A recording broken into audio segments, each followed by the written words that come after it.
Jennifer, please first tell me about your story and how we got to the part where a kidney was needed.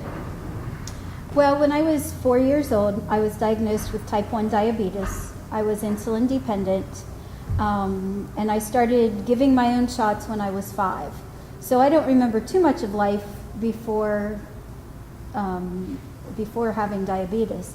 And in 36 years, that toll of diabetic, the diabetes and all that it entailed, weared on kidneys, eyes, circulatory systems, many different parts of the body.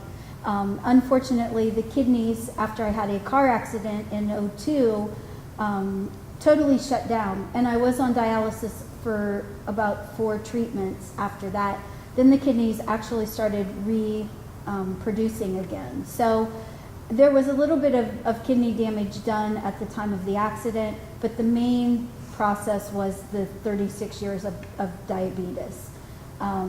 So because of that, my kidneys finally shut down. They just weren't able to filter out all of the bad things that your body naturally does, and I had to become dependent on dialysis treatment. I did hemodialysis. Basically, they take your blood out, clean it, and put it back into your body. And that's done through a port that's put in my arm, which they use 2 pretty good sized needles to take that blood out and put it back in, and that was done in a 4-hour time frame, 3 days a week. So I'm excited, one, just to get a part of my life back. 15 hours of my life will not be spent just sitting with my arm held out and blood being taken out and put back in. Let's go a little bit more in depth into your daily life, because you go 3 days a week. So is it Monday, Wednesday, Friday that you go? That is correct. It was Monday, Wednesday, Friday. I would get up at 4. I would be at the dialysis center by 5:30. I would get hooked up and run by 6 o'clock, run for 4 hours, get done with the treatment. And basically, to put it into perspective, it would be as if I ran the New York Marathon those treatment days. You're exhausted, you're very tired. I fortunately was able to work. There are times where you feel better, but you just are tired. You maybe feel, boy, if I could just lay down and take a little bit of a nap, I would be okay. Well, I would leave the dialysis center, go home, change clothes, get something to eat, and come directly here to the village pantry that we own and start work. And then I'd work until 6 o'clock at night. I mean, Jessica, just hearing her story, I mean, she definitely is a superwoman to be able to continually be able to do this 3 days a week and run the shop. When did you know that she needed a kidney? Or what made you want to be checked to see if you were able to be a donor? Well, I met Jenny in July of 2010. I had met my mom for lunch on a Saturday, and my mom said, there's this new store. It's a kitchen store in Roscoe. I want to check it out. So we went in. I bought a coffee grinder, and left. That was it. It was uneventful. But I liked the store. So when I found out they had a Facebook page, I liked the Facebook page so I could get updates about the store. And it was maybe a month later, not very much later, that their Facebook update was, Jenny needs a kidney. So I just looked just out of curiosity and found out that my blood type is a universal blood type. Anybody can take it. Well, then, the wheels started turning, and everybody asked, why are you doing it? Why do you want to do it? And the honest answer is, why not? I mean, I have 2 kidneys. I only need 1. She has none. It's basic math. 2 kidneys, 2 people. And that's kind of how it got started. And then I called OSU, asked them about the process, got all my questions answered. Then I went to my boss and made sure it was okay to take 4 weeks off of work all at once. And then I went to Jenny and told her what I was doing, or what I wanted to do. Now, in the beginning, she wasn't an exact match, was she? It's quite a process. First, what they do is I'm an O blood type also, so I need an O match of And it doesn't necessarily have to be a negative or a positive, a positive, just an O blood type.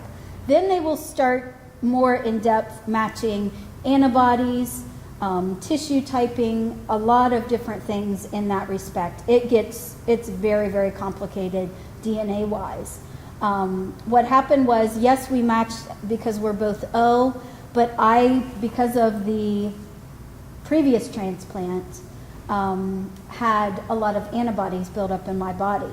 So to find a match, one for myself being an O negative blood type is very slim, and then to find one that my body won't automatically reject and take out because of all the antibodies was very difficult. So OSU then approached us about a swap program. And basically what it is great people like Jessica who are willing to give a kidney but maybe necessarily don't match me, we are able to be put into a pool of people so that if there is someone in that group of people that matches Jessica, hopefully in that group of people there would be somebody that would match me. And therefore the swap just starts. It may be 4, 6, 8, 10, 12 people in a total group. I know there have been some done as high as 32 people. So it's kind of a chain thing, and they try to get really good matches because it is a living donor. And in this situation, I believe there's 8 That is donors correct. in this situation. Taking your life from being very limited, where you cannot travel, it's very difficult to travel because of dialysis, 3 days a week. It's really hard to have a full and abundant life, but you've done the best that you can, and you get that phone call saying, aha, you got a kidney. Life is going to be on the fast track once again and be able to live life to the fullest extent. I mean, how did you feel when you got that phone call?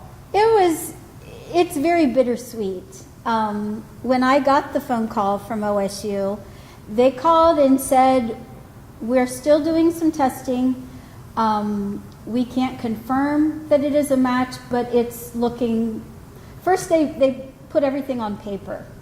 And on paper it looked really good. It was an identical match. But then you never know what's going to happen when you do mix those blood types and tissue types together.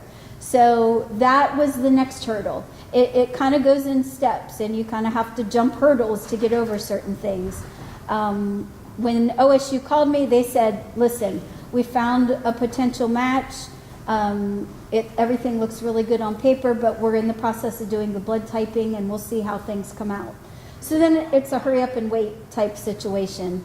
And they give you a time frame as to when they think they'll have those results. And you're waiting, the phone's ringing, and every time, this time of year with an election coming up, the phone's ringing all the time. And you jump because you're excited, thinking, all right, maybe it's them, and unfortunately it's not. But then when they did call, I literally had to sit down, and I was shaking, and then the tears just come, because you realize out of all the millions of people out there, they have finally found a good match for you. Just to throw some statistics out there, there's 96,000 people right now currently waiting on a kidney transplant.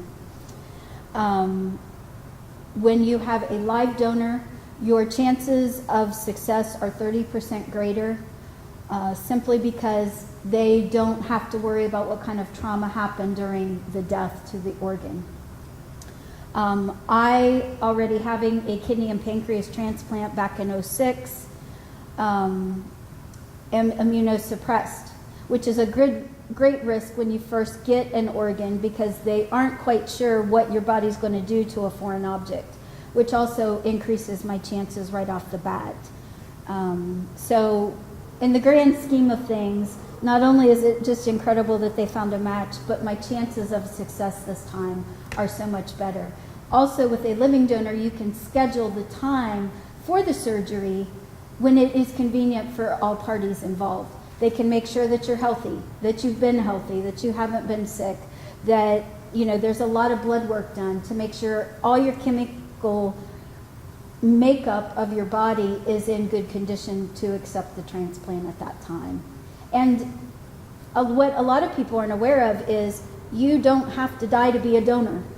You do not have to give up everything to be a donor. And it's more than just kidney. I mean, there's liver, there's bone marrow, there's all kinds of things out there. So I encourage everyone to go to the Donate for Life website and look into donating, because it really is a life-changing event.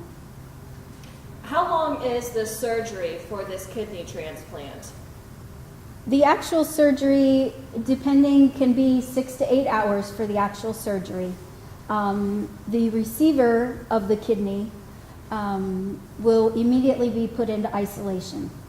Family is allowed in for maybe 2 or 3 minutes just to make sure that they know that you're okay. And then you're pretty much in isolation for the first couple days after the surgery. I then will be in the hospital for at least 10 days after the surgery. They're going to test blood levels, make sure there's no internal bleeding. There's just a long list of things that they really watch to make sure calcium doesn't go flying off the roof, or the creatinine level, which is what measures how well your kidney filters, is properly at the rate that it should be. They want to make sure that you're outputting and intaking, just checking to make sure everything is very well balanced before they send you home. Then it's about 4 to 6 weeks of recovery time. Restrictions: you can't lift anything above 5 pounds, no driving, no stair steps. You know, you basically, it's a major surgery, so you need to take care of yourself and recoup. There are just no ways to even put a price on what you are giving of yourself to someone. And that is extended into spouses and family and friends that go along with that. You become, just started out as one of my very first customers when we first opened the store, and now I consider her one of my best friends, and we will be connected for life now. And that is a very strong bond that it's pretty tough to top.